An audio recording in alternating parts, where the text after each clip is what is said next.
आज finally Qatar को जवाब देने का समय आ चुका है, क्योंकि भारत को ऐसे देश का साथ मिल चुका है जिसके पास अभी करीब 201 ट्रिलियन क्यूबिक फीट गैस मौजूद है। और उससे भी ज्यादा इम्पोर्टेंट चीज ये है कि अब यह देश भारत को 20% डिस्काउंट प्राइस पर आयल एंड गैस ऑफर करने जा रहा है। और इतना डिस्काउंट तो भारत को रशिया ने भी नहीं दिया है।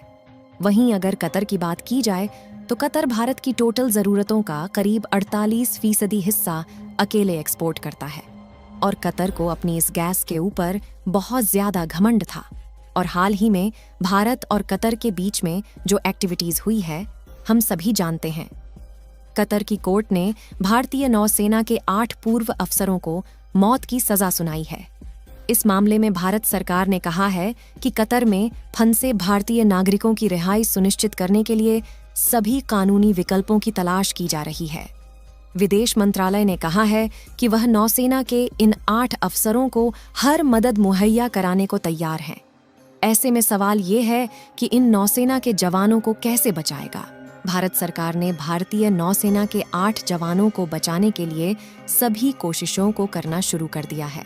दोस्तों, जैसा कि आपको मालूम होगा कि कतर में दुनिया का सबसे बड़ा गैस भंडार है, इसलिए भारत भी अपने गैस का आयात कतर के द्वारा ही करता है। इससे कतर देश का काफ़ी ज़्यादा मुनाफा होता है और कतर देश इन्हीं एलपीजी, गैस और तेल को बेचकर काफ़ी ज़्यादा धनवान देश बन चुका है। लेकिन जब से कतर में इन 8 भारतीय नौसेना के जवानों को फांसी देने की बात कही है, तब से भारत सरकार ने अपने कदम उठाने शुरू कर दिए हैं।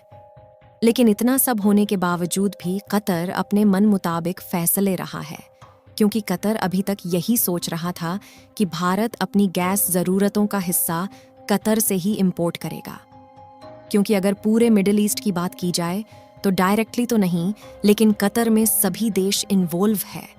इजरायल और हमास के कॉन्ट्रैक्ट में, वहीं रशिया यूक्रेन के साथ में नुकसान उठा रहा है।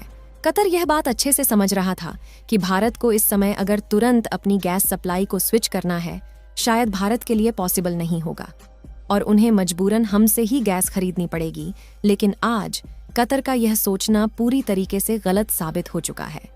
जैसा कि हमने बताया कि भारत को एक बहुत बड़े गैस फील्ड्स का एक्सेस मिल चुका है। इसके अलावा जिस नए देश में भारत को एक्सेस मिला है, वहां पर हम न सिर्फ गैस खरीद सकते हैं, बल्कि कई इंडियन कंपनी वहां पर ऑलरेडी काम कर रही है और वहां से हम और देशों के अंदर गैस एक्सपोर्ट भी कर सकते हैं। पूरी डेवलपमेंट क्या है इस वीडियो में हम आपको बताने वाले हैं, इसलिए वीडियो के अंत तक अवश्य बने रहे। इस वीडियो को एक लाइक करके चैनल को सब्सक्राइब कर लीजिए, जिससे कि हमारे चैनल की और भी नॉलेजेबल वीडियो आप तक पहुंच सके। दोस्तों, पहले इस वीडियो में हम बात करेंगे वेनेजुएला की, जिसके पास बड़ी मात्रा में नेचुरल रिसोर्सेज मौजूद हैं। और सिर्फ अगर गैस की बात की जाए तो वेनेजुएला के पास करीब 201 ट्रिलियन क्यूबिक फीट गैस मौजूद है। लेकिन अभी तक भारत यहाँ से गैस इंपोर्ट नहीं करा पा रहा था, क्योंकि इसके पीछे बड़े रीज़न ये थे कि यूएस यानी अमेरिका ने वेनेजुएला के ऊपर 2 फरवरी 2015 को कई तरीके के प्रतिबंध लगा दिए थे। और अमेरिका का सेंसर्स लगाने के पीछे रीज़न यही था कि वेनेजुएला के अंदर ह्यूमन राइट्स एब्यूज़ और पॉलिटिकल करप्शन था। और भी कई तरीके की अनसर्टेनिटीज की वजह से अमेरिका ने वेनेजुएला पर अंकुश लगाए थे। लेकिन रिसेंटली अमेरिका ने वेनेजुएला से सभी अंकुश हटा लिए हैं, जिससे अब वेनेजुएला अपनी आयल एंड गैस को आसानी से पूरी दुनिया के अंदर बेच सकता है। वहीं रिपोर्ट में यह भी कहा गया है कि अगले 6 मंथ के लिए इसे बढ़ाया गया है, लेकिन आगे चल के इनको और ज्यादा बढ़ाया जा सकता है। लेकिन यहाँ पर अगर भारत की बात की जाए तो भारत की सबसे बड़ी आयल एंड गैस कंपनी, जिसका नाम है ओएनजीसी विदेश लिमिटेड कंपनी, ये वेनेजुएला के अंदर काफ़ी लंबे समय से स्ट्रगल कर रही थी, क्योंकि कंपनी के पास क्रिस्टल आयल फील्ड की 40% हिस्सेदारी है, जो कि इस दिन वेनेजुएला में है। वहीं ओएनजीसी आयल एक्सपोर्ट करने वाली कंपनी है, इसलिए अभी वहाँ से गैस को आसानी से बेच भी सकते हैं। इसके अलावा वेनेजुएला में ओएनजीसी के करीब 500 मिलियन US डॉलर फंसे हुए हैं, जो डिविडेंड है वो भी अब रिकवर हो जाएगा।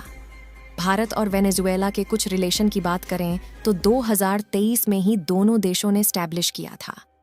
634th एनिवर्सरी को अपने रिलेशन को ऑनर्डर करने के लिए दोनों ही कंट्रीज ने बात की थी। मेजॉरिटी हम वेनेजुएला के अंदर रिफाइंड पेट्रोलियम एक्सपोर्ट करने के तहत मेडिसिन्स और राइस को एक्सपोर्ट करते हैं, और देखा जाए तो वेनेजुएला के ऊपर अमेरिका ने अपना हाथ रख दिया है और भारत के लिए सीधे रास्ते खुल चुके हैं। गैस इंपोर्ट करने के हम कतर से अपनी सप्लाई को कट कर सकते हैं। इसके अलावा कतर ने भारत के साथ जो किया है, इसके लिए भारत सहित कई और देशों के साथ में कतर की फाइनेंशियल पाइपलाइन कटने वाली है, और इस समय यूरोपियन से जर्मनी जैसे देश भारत की ओर झुकते हुए नजर आ रहे हैं।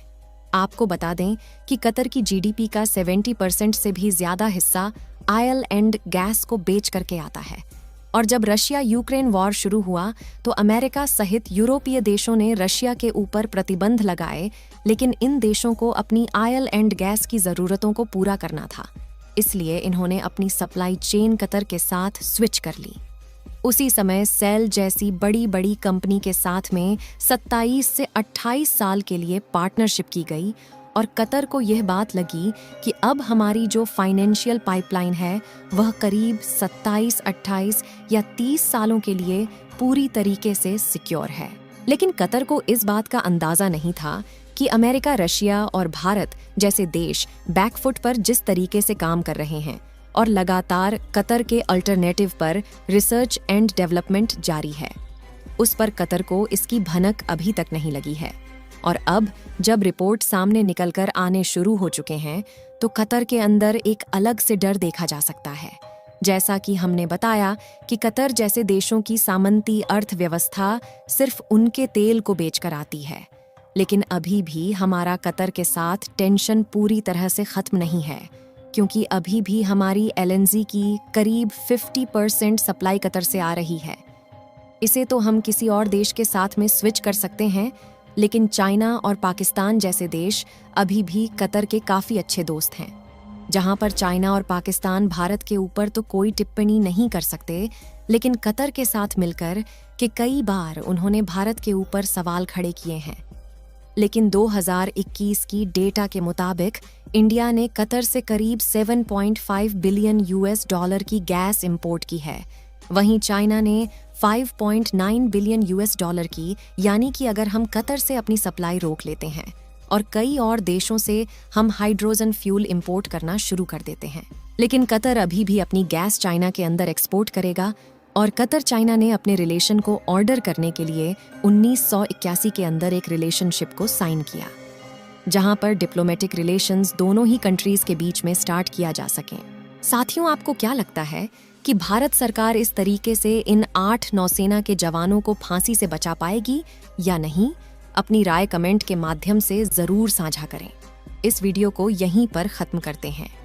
इस वीडियो को एक लाइक जरूर करें और अपने दोस्तों तक इस वीडियो को शेयर करें ताकि उन्हें भी जानकारी मिल सके। इसी तरह और भी नॉलेजेबल वीडियो देखने के लिए अपने भरोसेमंद चैनल को सब्सक्राइब करके बेल नोटिफिकेशन को ऑल पर जरूर रखें। वीडियो को अंत तक देखने के लिए धन्यवाद।